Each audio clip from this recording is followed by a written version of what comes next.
Hi, I'm Arshiya speaking to you from North Carolina, and I'm happy to be here to talk a little bit about fashion technology and where I think it's going.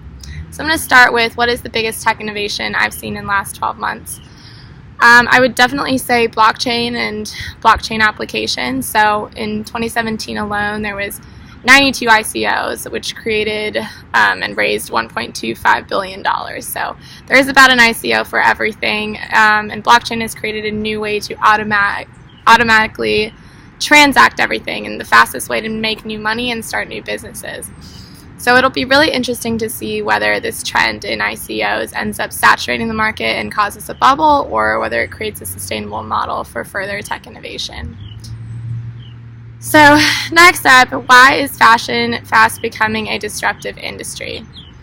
I would choose to say that fashion is not becoming a disruptive industry. It always has been. If you think about fashion tech, it's really always existed. So you take the cotton engine, that's fashion tech. Polyester, developing Kevlar for the army and for the forces, those are all examples of fashion tech. So it's always been happening. I think the only thing that's changed now is that as end users, we have more control over the technology that we can engage with, and now we can interact with our clothes. And I think that's the only reason people now really care and want to talk about it, is it's reached the end user. So our Italian fashion house is aware, awake, and receptive to fashion technology. In my opinion, I think that every country has specific values, and you can really see how those come out within fashion. So Italy values as a country its history and its tradition, and it has a deep-rooted past of fashion and luxury houses. Because of that, I think it has a great emphasis on how history is conveyed through fashion and the quality of the house that the fashion is coming from. So that's not to say that innovation by any regard doesn't exist. It just takes shape in other ways that might be a little more subtle, such as new kinds of materials, new shapes for the clothes, new designs, rather than as fast as it does with other fashion ecosystems like New York or Berlin. And these other fashion systems might take on a blend of more fashion and communication, which is why their innovation just takes different shapes. So out of all the countries I've traveled, which one seemed to be the most innovative when it came to tech adoption? I think it's very interesting to see how the ecosystem of the country really affects how fast it is receptive to new technology.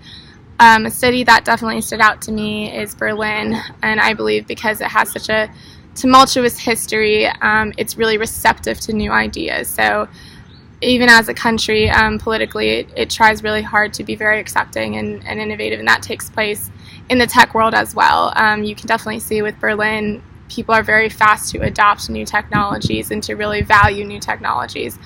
And I think that's just because it seeps from that history as well.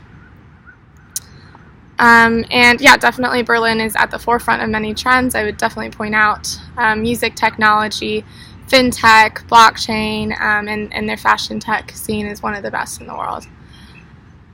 So do I think certain fashion trends could go the same way as Kodak? And if yes, which ones? Yeah, I think that's, that could happen to any business. That could happen in really any industry.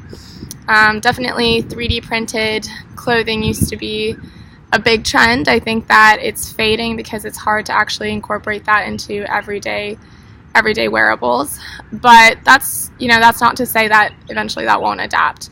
And of course, a lot of fashion is fast fashion, and it's popularized by celebrities or by blogs and by media, and a lot of those things might take shape for a little bit, such as the corset, but then cause enough political and social uproar to fade really, really quickly. So that's a trend I think you see a lot in the fashion world, but again, that's impacted by many other factors. So yeah, that's it, I think, for me, and thank you so much for letting me speak to you a little bit on this. Have a great day.